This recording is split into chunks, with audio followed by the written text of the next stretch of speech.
As a new Forex trader, it's important to know some basic definitions both to understand the currency markets and to help define your strategy.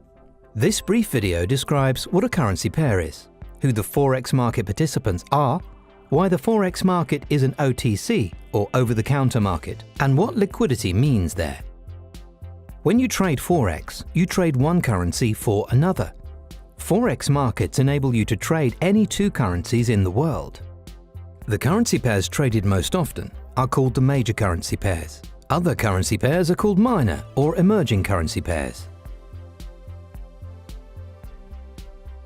When you and your fellow Forex traders buy and sell currencies, you create opportunities for other Forex traders to sell and buy.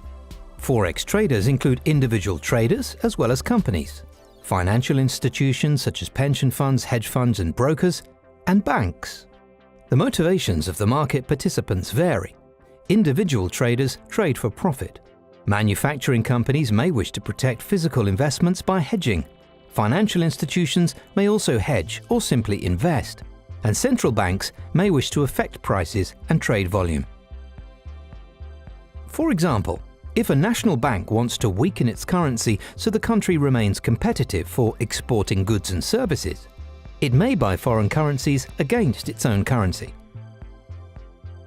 Foreign exchange transactions are not performed on any central exchange, but are conducted mainly bilaterally between market participants over the counter, OTC.